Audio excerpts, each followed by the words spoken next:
L'heure H. Jean-Louis Lahaye.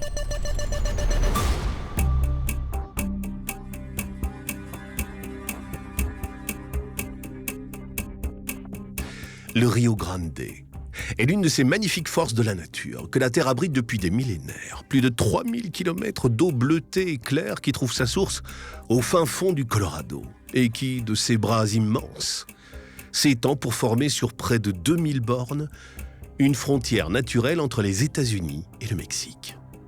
Traversant les régions les plus arides du pays de l'oncle Sam, l'impassible et gigantesque source d'eau inépuisable s'est vue approvisionner au fil de l'histoire de nombreuses villes et villages. Pôle économique de plusieurs États, le Rio Grande est un symbole autant qu'une bénédiction.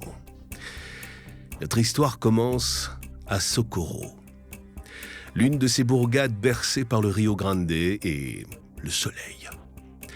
Aux confins du Nouveau-Mexique, en plein milieu de l'État, la petite cité est située dans une enclave où la routine est la souveraine de tout. Un peu plus de 5000 habitants, un garage, un bar, une poste, quelques autres commerces et un poste de police, gardien d'un temple dont le calme rappelle l'Olympe. Sous un soleil de plomb, alors qu'il termine sa journée de travail, l'officier Lonnie Zamora s'apprête à remonter dans sa voiture pour rentrer chez lui. C'est le moment que choisit un chauffard pour le dépasser à vive allure. Le policier grommelle. Oh, l'incident est banal. La suite des événements, elle, s'annonce pourtant légendaire. Nous sommes le 24 avril 1964. Il est 17h35 et c'est l'heure H de mon histoire.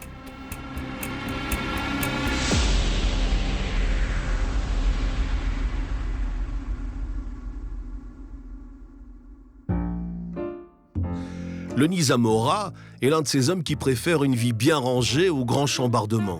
Cela pourrait paraître contradictoire pour un policier, mais pour lui, cette bonhomie routinière est au contraire une véritable bénédiction dans son métier.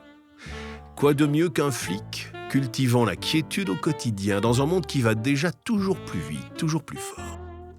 C'est sous un soleil de plomb qu'il affectionne tout particulièrement que Lonnie sort avec son gobelet de café froid à la main. Le breuvage noirâtre ne pourrait pas l'avaler chaud ici, non, impossible. L'éclat de l'étoile solaire du soir au matin, hiver comme été, est si puissant que la météo ne rafraîchit personne. L'officier Zamora, frottant machinalement sa chemise brune auréolée d'une tache de sauce tomate, sifflote Hello Dolly de Louis Armstrong. Le génie de la trompette est son artiste favori. Les quelques passants éparpillés sur les trottoirs ensablés de Socorro semblent éberlués de voir l'officier se trémousser en descendant les marches. Il aime tout des petites choses que peut lui offrir le quotidien. Le chant des oiseaux, le vent frais dans les feuilles, les couchers de soleil, toujours magistraux dans le Nouveau-Mexique. Il n'est en poste ici que depuis 5 ans, et pourtant, il pourrait certainement y rester pour l'éternité. Vaste concept que celui-ci, n'est-ce pas ? Pour l'officier de police, chaque jour qui passe est une incroyable victoire, parce que l'existence est loin d'être aussi paisible que le Rio Grande. C'est ce que sa mère lui a appris. Lonnie en est certain. Il n'y a pas de meilleur philosophe sur Terre qu'une bonne mère. L'officier de police ouvre sa portière passager. Le morceau de tôle grince, témoignant de l'usure de l'engin. Le pas de première génération, cette caisse froissée par quelques accidents et autres sorties de route. Mais bon, Socorro n'est pas Los Angeles ni Miami. Ici, les voitures rugissantes de vieillesse font très bien l'affaire. Du moins jusqu'à maintenant. En effet, Lonnie n'est pas encore monté dans son véhicule que, musique hurlante, une voiture pilotée par un jeune gars le frôle, roulant bien au-dessus des limites autorisées.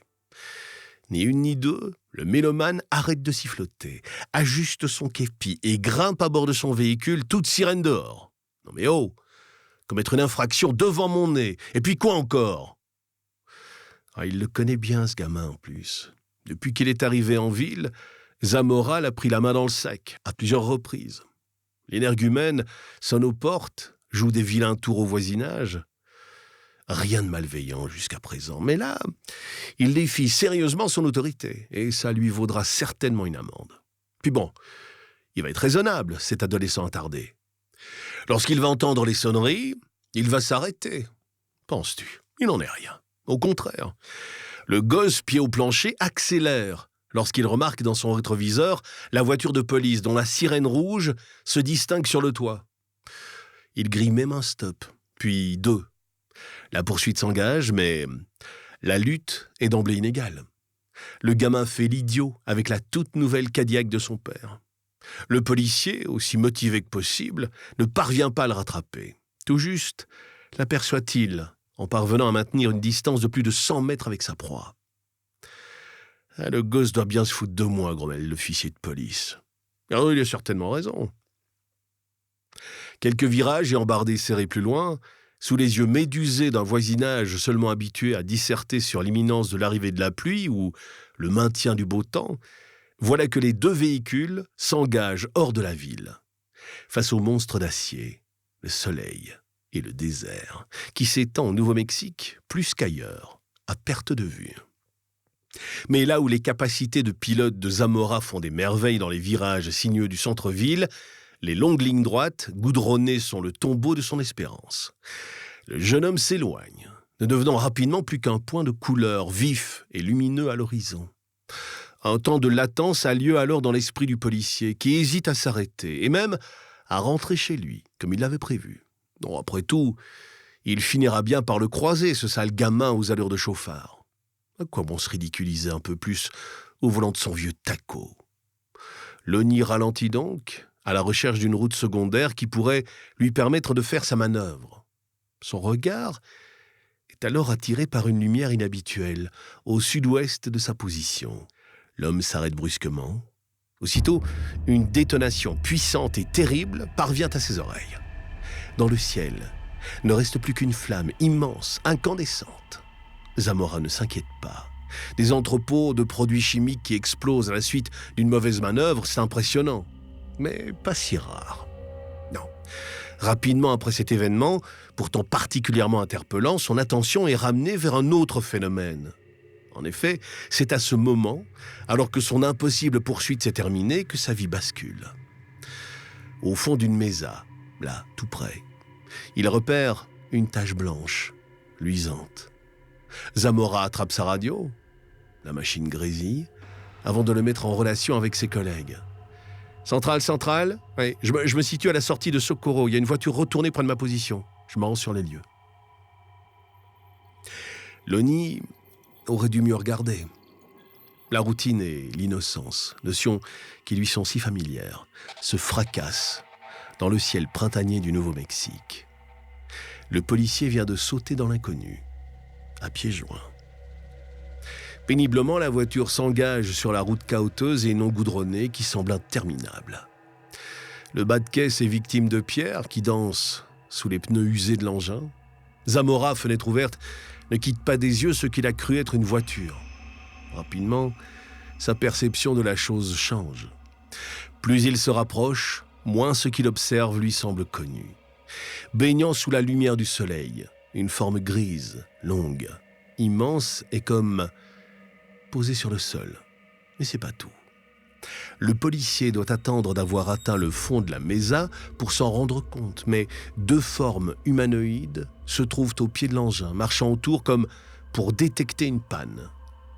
Maintenant qu'il est plus près, Zamora ralentit sa progression et s'arrête une première fois. Le policier n'est pas né de la dernière pluie. Depuis près de 20 ans, le sujet des ovnis passionne les États-Unis. Le projet Blue Book, l'affaire Roswell, les voyages spatiaux d'Adamski. L'agent a entendu parler de tout ça sans jamais véritablement y prêter plus d'attention qu'à de simples faits divers. Mais là, ce qui se passe sous les yeux, en plein milieu du désert, ce n'est assurément pas une voiture renversée, non. L'engin est posé sur des pieds, le nid en compte 2, et une passerelle semble avoir été déployée pour permettre aux occupants d'atteindre le sol. Fébrilement, sans reprendre sa marche en avant, Lonnie attrape une nouvelle fois sa radio. « Centrale, je suis pas certain d'avoir affaire à un véhicule en détresse. Je vais descendre pour m'en assurer. » Zamora n'a certainement pas l'envie de passer pour un fou. Avant de parler d'objets volants non identifiés, vaut mieux qu'il soit sûr de son coup. Prenant son courage à deux mains, le policier s'approche un peu plus de l'engin. Sous les éclairs de lumière imposés par la force solaire, il distingue sur la carlingue des marquages nettement identifiables, de couleur rouge. Avant de sortir du véhicule, il contacte à nouveau son central. Cette fois, les interférences se font plus fortes et plus personne ne lui répond. Les marques sont composées d'une flèche élancée, verticale, englobée par un arc de cercle sur le dessus et d'une ligne horizontale par le dessous. Alors qu'il tente de régler son problème de radio, un bruit sourd, métallique, le fait sortir instinctivement de son véhicule. La passerelle s'est refermée et les deux humanoïdes à l'apparence immaculée ont disparu. C'est trop tard. Zamora a été repéré. Le policier n'a pas le temps de prendre peur. Soudainement, des flammes immenses, comme celles qu'il a pu voir le long de la route lors de sa poursuite, jaillissent dessous le vaisseau. Elles sont impressionnantes, si bruyantes et effrayantes que Zamora se jette derrière la carlingue de sa voiture, dont les suspensions bougent sous le poids des vibrations engagées par le décollage auquel il assiste.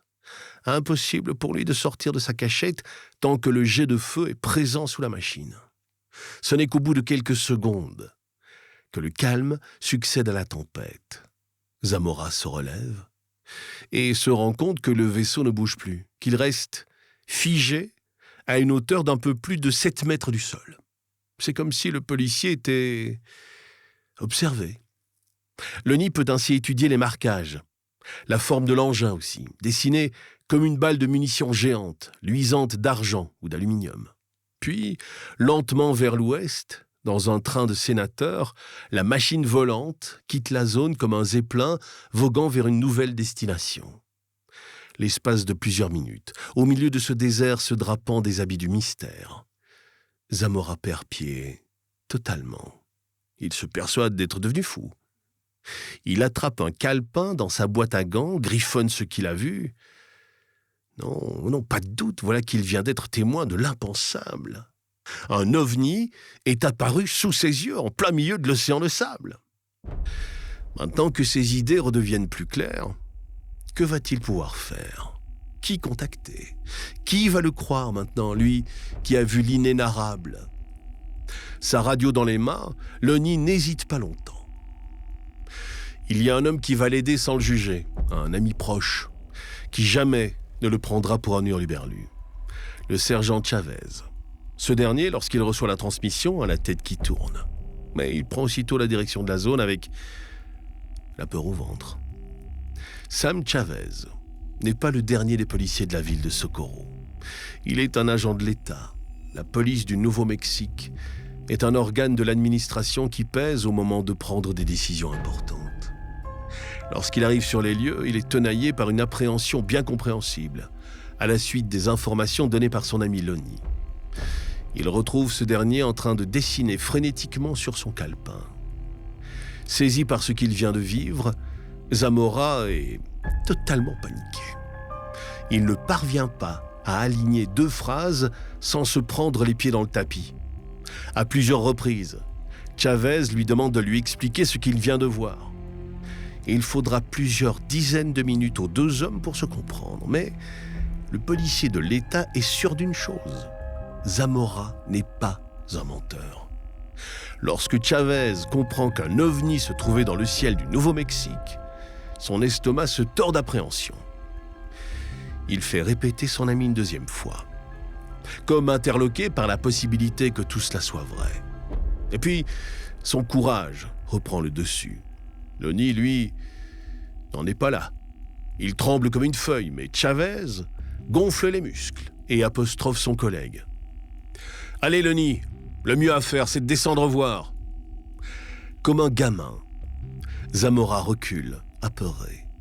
Il refuse un moment, puis finit par céder. Bon, après tout, que risque-t-il ? Les terribles extraterrestres sont partis. Il reste néanmoins à bonne distance de son ami, qui descend le premier et trouve une preuve. À l'endroit indiqué par le policier témoin de l'apparition, il y a une marque. Profonde, large, impossible de la manquer. Chavez se retourne, réclame un mètre, prend les mesures. 20 cm de long, 23 de large, autant de profondeur. Au-delà de ce témoignage étrange, pas de traces de pas. Voilà qui rend l'affaire nébuleuse. Le nid est pourtant persuadé d'avoir aperçu des formes humanoïdes immaculées au pied de l'engin. Mais aurait-elle pu marcher sans laisser d'empreinte? Chavez, totalement annihilé par la chaleur qui lui tape sur le crâne, tente de réfléchir et n'y parvient pas vraiment. L'histoire de Zamora lui tourne en boucle dans la tête et le policier essaye de rassembler les éléments. Chaque fois, la conclusion qui s'impose est la même. Il faut prévenir l'armée.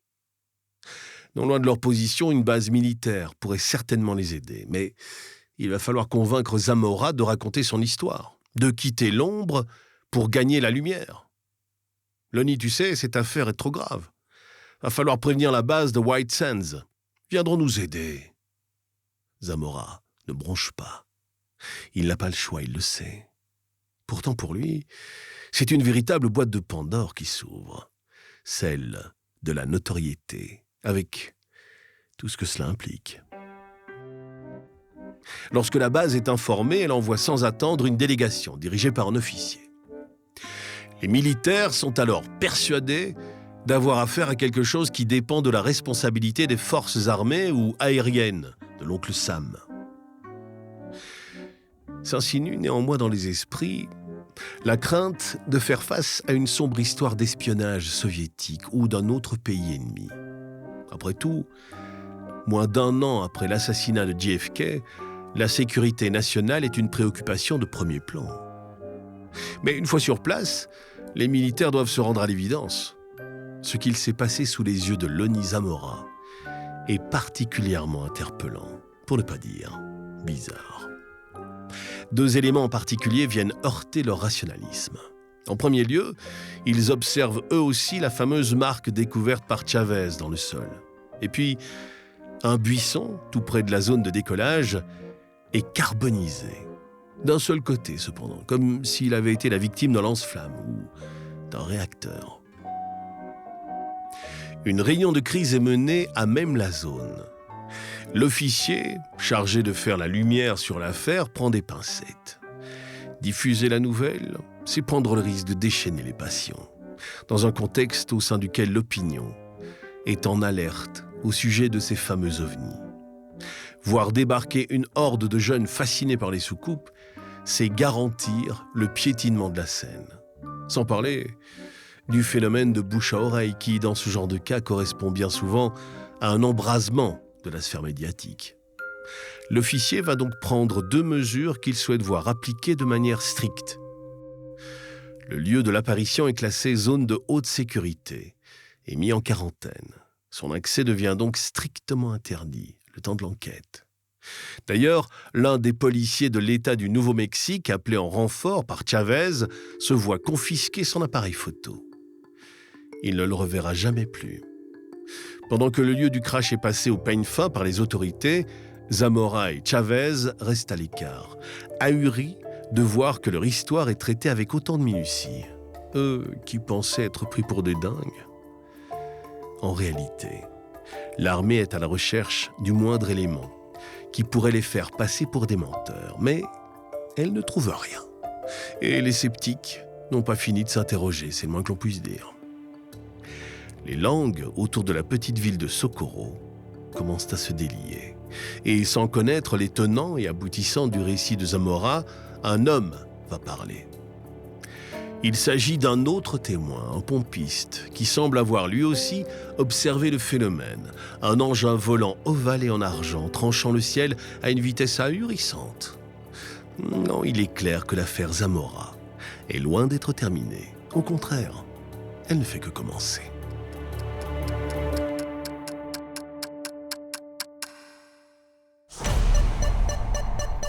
L'heure H.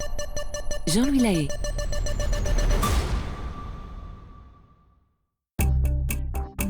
L'heure H. Jean-Louis Lahaye. Aujourd'hui, l'heure H se consacre à une affaire ovni particulièrement bizarre. Un jour d'avril 1964, un policier d'une petite ville du Nouveau-Mexique se retrouve témoin du décollage d'une soucoupe volante, près de laquelle il est persuadé d'avoir vu deux petits êtres immaculés. Repéré par ces humanoïdes, l'homme assiste au départ de l'engin, avant de contacter l'un de ses amis qui se rend aussitôt sur place. L'armée, avertie, cherche à percer le mystère, mais s'enfonce au contraire dans le doute. Le policier semble sincère. En plus, un autre témoin déclare avoir vu l'OVNI en pleine ascension vers le ciel. Et du coup, l'affaire s'embrase.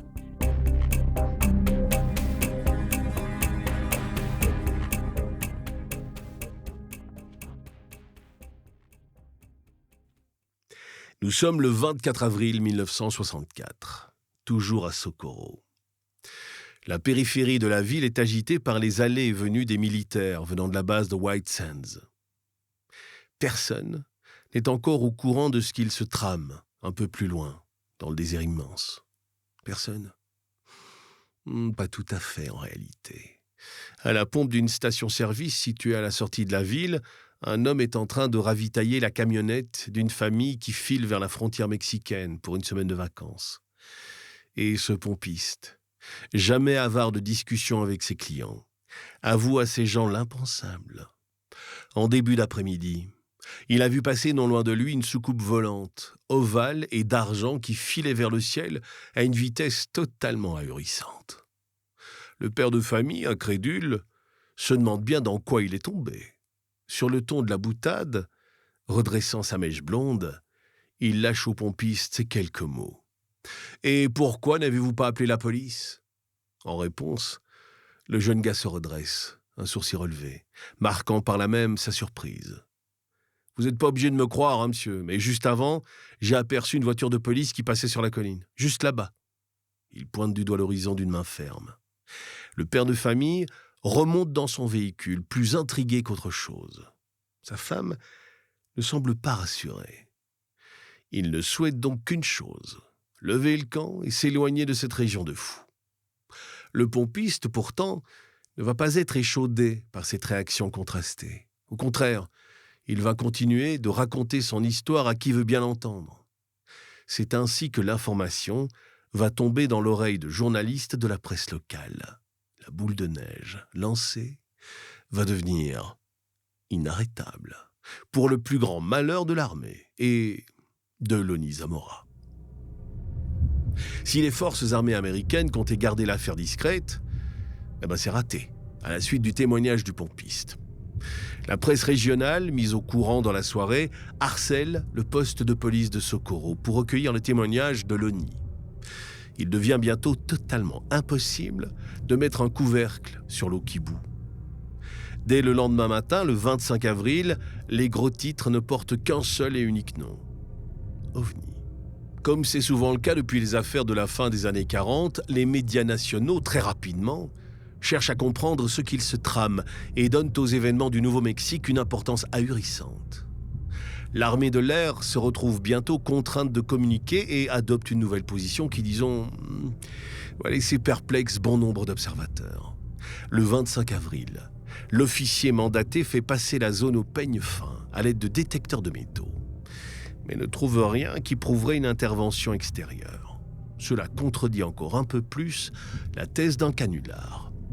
Lonnie semble bel et bien avoir vu quelque chose et l'armée va l'admettre dans son communiqué. En revanche, inutile d'imaginer que l'US Air Force va reconnaître la présence d'OVNI dans la région. Non.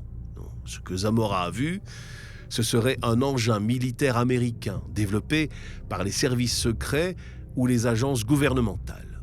Cependant, cette position est pour le moins bancale. Comment expliquer la présence d'un engin volant conçu par les États-Unis dans le ciel du Nouveau-Mexique, alors même que l'armée avoue ne pas pouvoir présenter celui dont il s'agit? Ça ne me semble pas tenir debout tout ça, et c'est un euphémisme. À la suite de ce communiqué, pour le moins lunaire, les ufologues et une partie de la presse se jettent sur l'affaire, pressentant qu'on ne dit pas tout au grand public. Leur principal doute réside dans l'existence même de cet engin prototype, qui aurait effectué un vol d'essai dans le désert de Socorro. Effectivement, La base de White Sands se trouve tout près, mais l'US Air Force ne semble pas au courant de sa présence. C'est pour le moins étrange, évidemment. Cette communication hasardeuse autour de l'enquête va donner un nouveau souffle à l'affaire qui ne tarde pas à secouer les hautes sphères nationales. Depuis le début des années 50, le gouvernement américain, notamment poussé par les députés du pays, est contraint de communiquer de manière officielle sur les études des cas sensibles touchant aux ovnis, notamment depuis avril 1952, via le projet Blue Book, dont l'une des missions est d'être un organe de communication entre la population et l'US Air Force. L'armée aurait certainement voulu éviter que de tels projecteurs se braquent sur Socorro. C'est d'ailleurs certainement pour cela que les prises de parole sont mesurées et hasardeuses. Pour autant, l'ampleur du phénomène va devenir tellement importante, si ce n'est incontrôlable, que l'état-major de l'armée de l'air américaine dépêche sur place l'un des membres les plus éminents du projet Blue Book, le professeur Hynek. Astronome de formation, il est le plus important des conseillers scientifiques du programme, tournoyant autour des organes officiels et des questions d'ufologie depuis plus d'une décennie déjà. Sa venue sur le site de l'apparition de l'OVNI se fait rapidement après le témoignage de l'officier Zamora, qu'il rencontre d'ailleurs. Il est sur place moins d'un mois après les faits. Sur le site même, il mesure, creuse, taille, prélève. Hynek est partout, fait consigner tout ce qu'il déduit, tout ce qu'il observe. Au sein d'un rapport qui n'est déclassifié que depuis peu, il décrit tous les éléments visibles. Le professeur est persuadé d'avoir trouvé 4 zones pouvant être celles correspondant aux traces des pieds de l'engin, dont il estime le poids à plusieurs tonnes. Ces marques circulaires forment un losange qui donne une bonne indication de la taille, mais aussi de la forme de la soucoupe observée. Au centre se trouve une partie calcinée qui corrobore le témoignage de Zamora, qui a observé les flammes sortant du dessous de la machine. Et c'est pas tout. Le professeur Hynek va encore plus loin. D'après lui, peu de doute, il existe d'autres empreintes circulaires qui témoignent de la présence non pas de machines, mais d'humanoïdes. Lors de plusieurs entretiens, l'officier Zamora se retrouve à devoir expliquer aux scientifiques ce qu'il a vu. Les conclusions du consultant du projet Blue Book sont sans appel. Cet homme-là n'est pas un menteur. Mieux, son témoignage corrobore parfaitement les traces visibles laissées par l'engin. Hynek quitte le Nouveau-Mexique en étant formel. L'apparition d'un ovni sur ce lieu est particulièrement probable.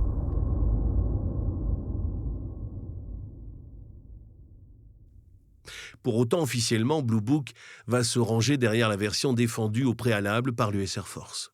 Oui, Zamora est très certainement crédible, mais non. Il n'a pas pu observer d'ovni dans le ciel du Nouveau-Mexique ce jour-là.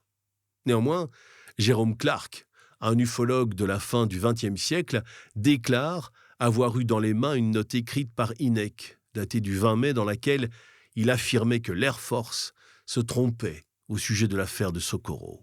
Dans tous les cas, cette explication officielle ne convainc personne, pas même les sceptiques, qui vont développer d'autres théories annexes. Plusieurs études ont en effet été menées depuis la fin des années 1960 autour de cette apparition complexe et mystérieuse. Stuart Campbell, un auteur écossais spécialisé dans l'étude des ovnis, est certain que toute cette affaire est due à la puissance du Soleil. En effet, la chaleur aurait provoqué un effet mirage dont Zamora aurait été la victime. Cela n'explique pourtant pas le témoignage du pompiste, entre autres choses. Un témoin, ça passe encore, mais 2, situés à plusieurs centaines de mètres l'un de l'autre, voilà qui est pour le moins interpellant. D'autres, quant à eux, vont plus loin, n'hésitant pas à incriminer directement l'officier de police, et pire, la ville de Socorro. Quel intérêt la bourgade pourrait-elle avoir dans cette affaire ? Eh bien, l'argent. Et la promesse, à cette période bercée par les apparitions d'ovnis, d'attirer en masse de nombreux touristes.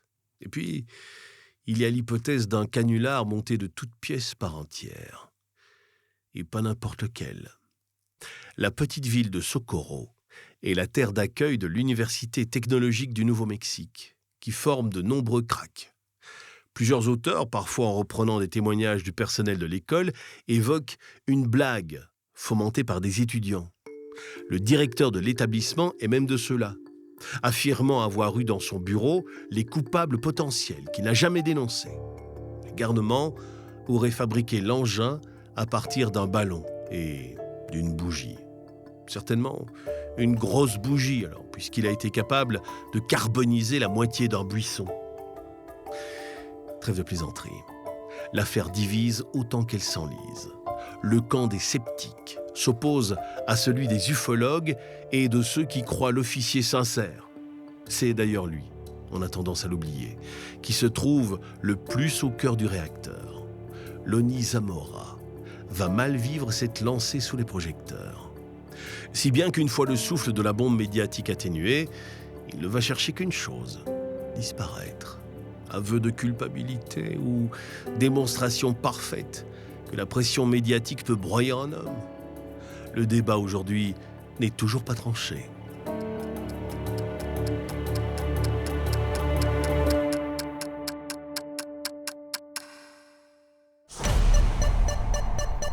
L'heure H.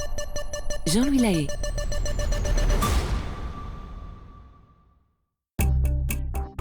L'heure H.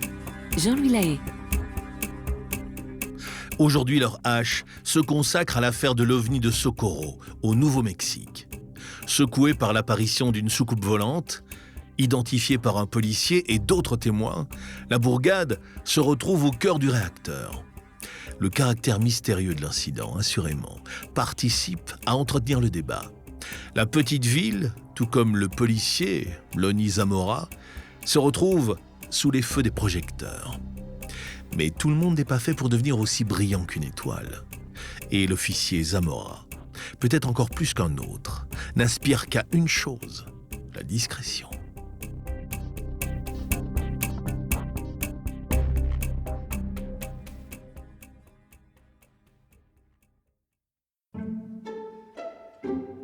Nous sommes en 1966, au cœur du désert du Nouveau-Mexique.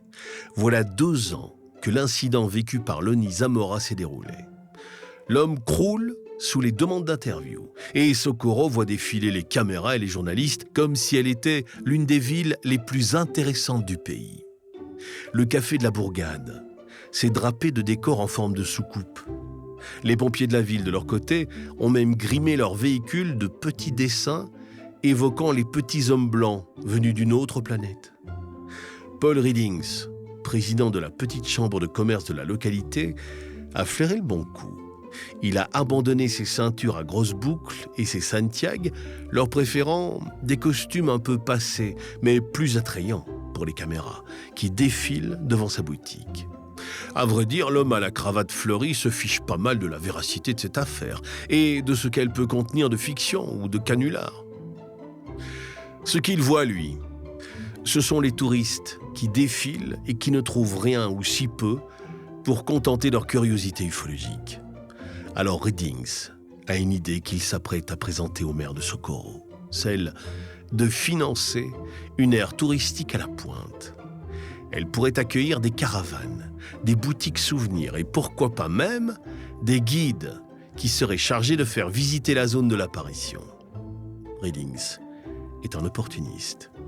Ce qui l'anime, c'est l'opportunité de marché que représente cette potentielle zone touristique.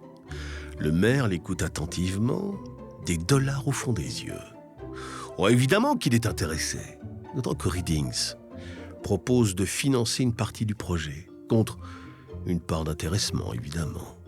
Finalement, cette aire géante, qui ressemblerait presque à un parc d'attractions, ne verra pas le jour. Mais l'idée de base témoigne d'un phénomène réel secouant Socorro, la volonté de certains de faire de la bourgade un véritable centre ufologique. Cet opportunisme économique, développé par la localité de Socorro, est en totale opposition avec la manière dont le principal témoin des événements, Lonnie Zamora, a vécu sa notoriété galopante. Jugé sincère par les officiels enquêtant sur l'affaire eux-mêmes, l'agent de police resta persuadé de ne pas avoir subi un canular ce jour d'avril 1964. Pour autant, aurait-il pu mentir et berner son monde ? Évidemment, il est délicat dans cette histoire mystérieuse de balayer toutes les pistes d'un revers de la main. Néanmoins, tout porte à croire que l'officier Zamora n'a pas menti, ni son ami et collègue Chavez, le premier arrivé sur les lieux. Ni les militaires de la base de White Sands, ni le professeur Hynek, ni les enquêteurs ultérieurs n'ont remis en cause son intégrité. Certes, il a pu être la victime d'un terrible canular fomenté par tel ou tel blagueur, mais il semble clair et établi que cela s'est fait contre sa volonté. Socorro, aujourd'hui encore, est une commune dont le nombre d'habitants, près de 9000, témoigne d'une réalité quotidienne qui n'a pas changé. Le sable et le désert sont toujours les maîtres de cette zone, mais incontestablement, cette affaire d'OVNI a permis de mettre la bourgade en lumière. La maison empruntée par Zamora a été aménagée, avec des installations permettant la bonne sécurité du public. Des bancs ont été placés autour d'une passerelle, le tout à proximité de la zone sensible. À proximité, oui. Oui, puisque des rumeurs au sujet d'une potentielle dangerosité de l'endroit de l'apparition restent vivaces. On parle d'une radioactivité mesurée et attestée par les troupes de la base de White Sands lors de l'enquête de 1964. Rien ne permet cependant de prouver ces allégations aujourd'hui. Difficile également de trouver des chiffres officiels portant sur le nombre de touristes se rendant tous les ans dans la ville de Socorro pour cette raison. Mais les gouvernements locaux, eux, continuent à entretenir cette mémoire vive. Depuis 2012, trône par exemple dans le centre-ville une fresque murale visant à rappeler l'aventure du policier Zamora. Parlons-en d'ailleurs de l'officier placé au cœur de l'événement. Les années qui suivront son incroyable témoignage, l'ONI n'hésitera pas à répondre aux sollicitations, qu'elles soient radiophoniques ou télévisuelles. Le témoin est cependant heurté par la communication officielle à la suite de l'enquête, qui certes prouve sa bonne foi, mais remet en doute son affirmation d'avoir vu un ovni. De plus, les enquêtes ultérieures, qui parfois n'hésitent pas à le présenter comme un homme un poil niais qui s'est laissé avoir, n'arrangent pas sa perception des choses. L'ONI Zamora va donc finir par se retirer de la vie publique. Il quitte la police bien avant d'être à la retraite et devient pompiste. Depuis, il n'a plus jamais pris la parole autour de ce qu'il a pu vivre. La mort est venue le chercher en 2009, alors qu'il était âgé de 76 ans. L'ancien officier de police a donc pris le chemin de son dernier voyage avec peut-être une partie de la vérité sur l'affaire dont il a été le héros, certainement malheureux. L'incident de Zamora est l'une des apparitions d'OVNI parmi les plus emblématiques de l'histoire de l'ufologie américaine. Mais pourquoi, me direz-vous ? Eh bien justement, parce que subsistent, 60 ans après les faits, des parts d'ombre inexpliquées et non négligeables. C'est souvent le cas dans ce type d'affaires. Les points de vue s'affrontent sans mesure, ne permettant pas toujours d'éclaircir le débat et de favoriser une étude sereine des événements. La lecture des documents déclassifiés par le gouvernement américain ne propose pas, aujourd'hui encore, une explication claire du phénomène. Libre cours aux interprétations, donc. C'est d'ailleurs ce qui fait une partie du charme de ce qu'il s'est passé au cœur du désert du Nouveau-Mexique. D'ailleurs, pour l'anecdote, les ovnis semblent particulièrement attirés par le cœur du Nouveau-Mexique. Vous connaissez certainement le nom d'une autre affaire célèbre qui s'est déroulée non loin de la localité de Socorro. Non, ça ne vous dit rien. Elle est pourtant l'une des genèses du phénomène ovni aux États-Unis. Mais si vous voyez, je veux vous parler de l'affaire Roswell, évidemment. Et là, tout s'éclaire.